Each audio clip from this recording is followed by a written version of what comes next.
Vale analisar Ruptura! Chegamos no 10º episódio.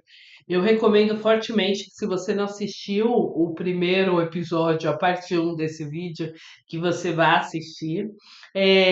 São complementares, então não precisa pausar esse para assistir o outro, não. Termina esse e depois você assiste o outro, tá bom?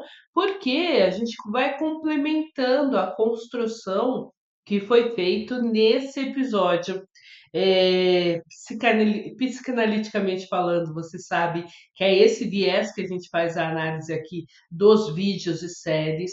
A gente faz essa abordagem, a gente traz essa abordagem justamente para facilitar o seu entendimento das emoções, dos sentimentos que essas séries e vídeos trouxeram para você.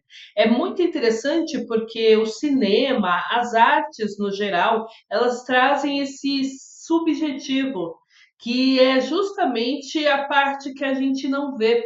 É o sutil da mente, é o sutil da nossa existência, que muitas vezes se perde no emaranhado de coisas que acontecem, de traumas que a gente vem e traz, enfim, e que a gente acaba não percebendo. Então, eu resolvi trazer um aprofundamento um pouco maior nessa segunda parte desse 10º episódio. Quando eu olho para lá é porque eu tô vendo o meu retorno, tá? Então, que tô vendo se eu tô bonita para você. Então, a questão aqui é bem interessante, porque eu tô tentando aprofundar um pouco em cada um dos personagens, em cada uma das cenas, dos recortes que a gente viu de cada um desses personagens. Então, é muito legal quando a gente vê no primeiro recorte essa autoanálise do Mark, né? Ele falando com ele mesmo, o interno com o externo e trazendo essas causas.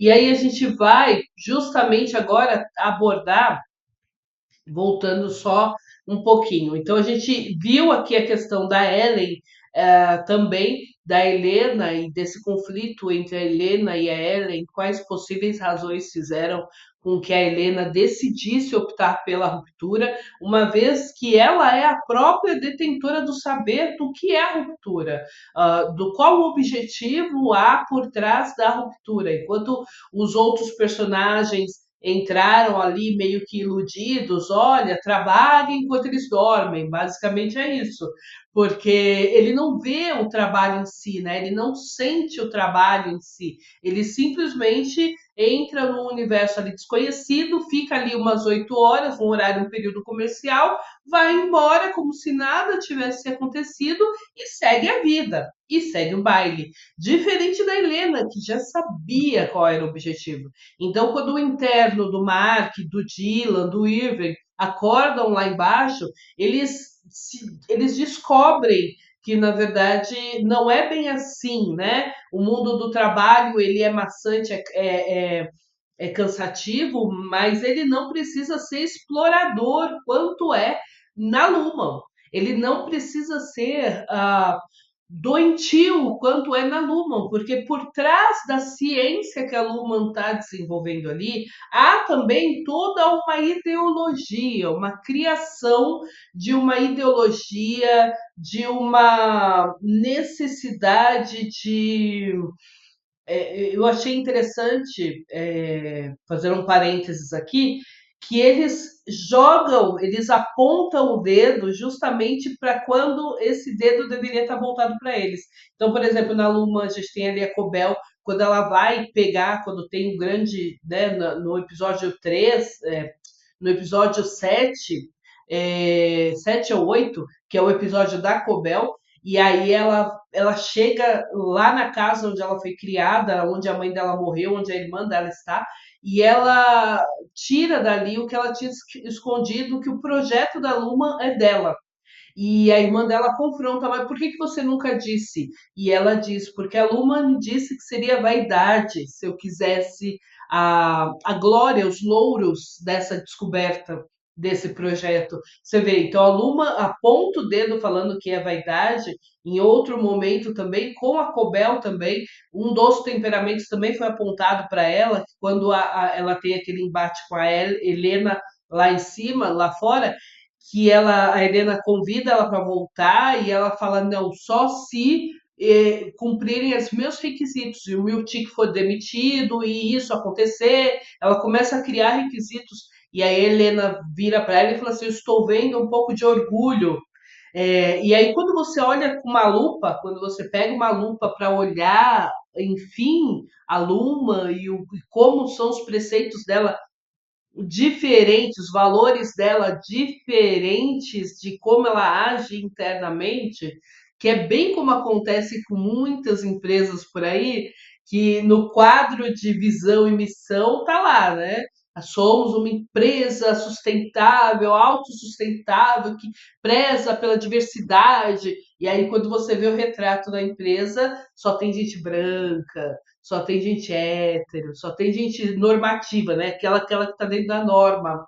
E aí, ao mesmo tempo, pregamos pela ética, e quando você vai ver o tratamento que os internos têm, é completamente oposto do que é um tratamento ético, um tratamento humano, um tratamento respeitoso, completamente oposto. Então, é muito interessante explorar um pouco dessa questão da hipocrisia da Uma, né? Do quão hipócrita eles podem ser quando eles estão ali no dia a dia deles, do quão hipócrita pode ser uma organização, uma empresa, quando dizem faz o que eu mando, não faz o que eu faço.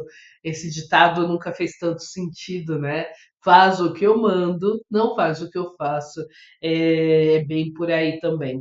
Então, hoje a gente vai trabalhar um pouco sobre essa questão da Gemma, né? Afinal de contas, o que que é o Core Harbor? Afinal de contas, agora foi descoberto o que sem mais delongas, e justamente é essa questão da, da destruição de memórias traumáticas, de trabalhar a mente humana a tal ponto que a mente humana possa só ser prazer, só sentir prazer. Que a mente humana não sinta mais a dor, o trauma, o sentimento negativo.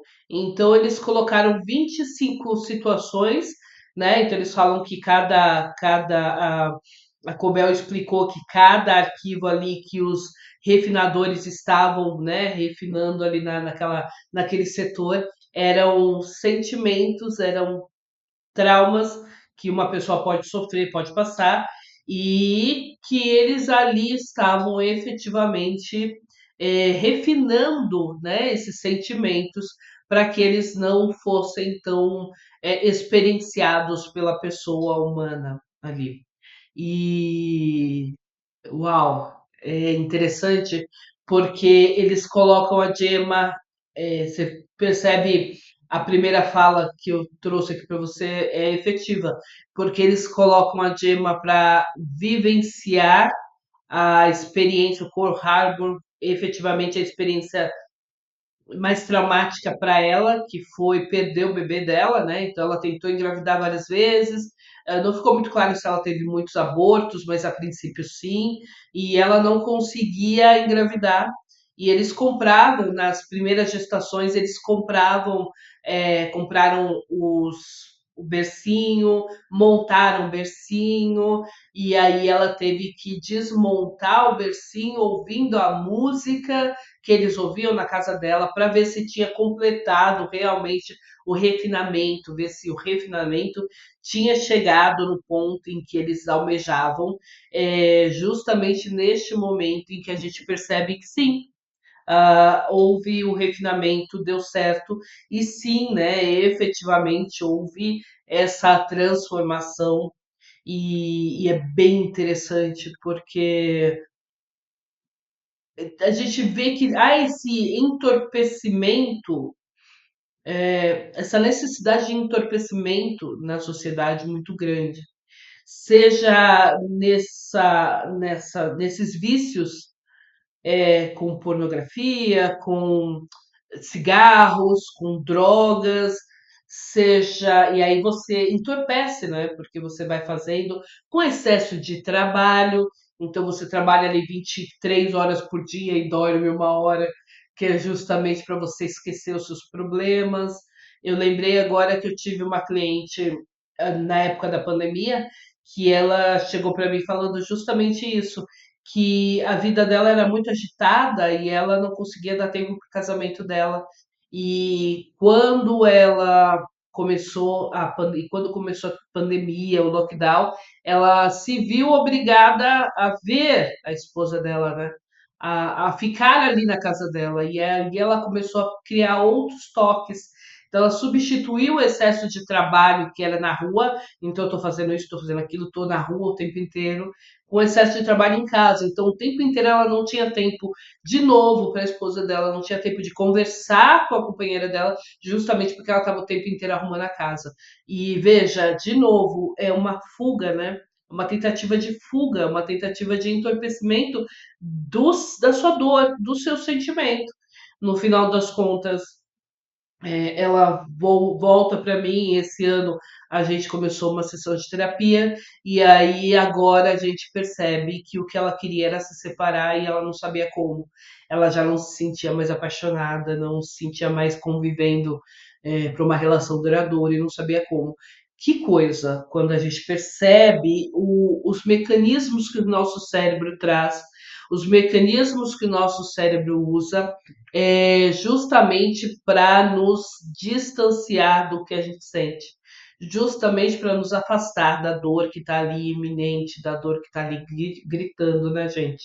E aí, quando eles pedem para Gemma desmontar o bercinho, que ela não esboça reação nenhuma, eles falam: Nossa, que lindo!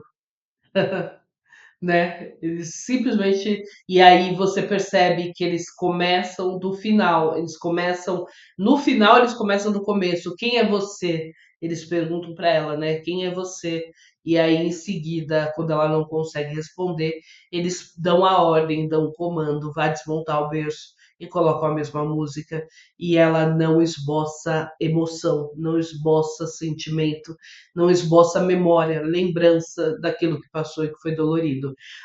Realmente, como eles tinham falado, é uma revolução no mundo, mas até que ponto isso é válido para a completude do ser humano, percebe? Até que ponto vale a gente esquecer aquilo que nos trouxe dor, ou a gente trabalhar aquilo que nos trouxe dor ao ponto de não mais doer. Uma coisa é a gente trabalhar aquilo que nos trouxe dor para não mais doer, para isso servem as terapias. Eu, por exemplo, tenho agenda aberta, se você quiser, manda um e-mail aqui no descritivo desse vídeo, tem o e-mail para você se inscrever. Vale você elaborar essa dor. Agora, você simplesmente esquecer como se ela nunca tivesse existido, será que isso é saudável para a psique humana? Será que isso vai trazer esse é, res- esse descanso, esse refrigerar a alma, né? Esse descanso que a gente busca quando a gente tenta fugir dos problemas, quando a gente tenta esquecer os problemas. Será? Eu não sei. Essa aqui é a pergunta, é o mistério que fica no ar, justamente para identificar até que ponto vale a gente simplesmente apagar as memórias que foram tão doloridas. E a que ponto a gente vai apagar essas memórias? Porque é sobre isso, né? Sobre a gente enxergar e reconhecer os nossos pormenores e o quanto isso influencia na nossa vida efetiva e o quanto isso decide as nossas atitudes aqui e agora, no aqui e agora, o quanto que a dor passada reflete, reverbera no aqui e agora, né? Então, vai ter mais conteúdo sobre esse. Aguarde. Te espero no próximo vídeo. Já curte esse vídeo, já se inscreve no canal, porque assim a gente tem muito que prosear, muito que falar ainda sobre essa série Ruptura. Reverbera comigo. Obrigada. Tchau, tchau, gente. Até a próxima.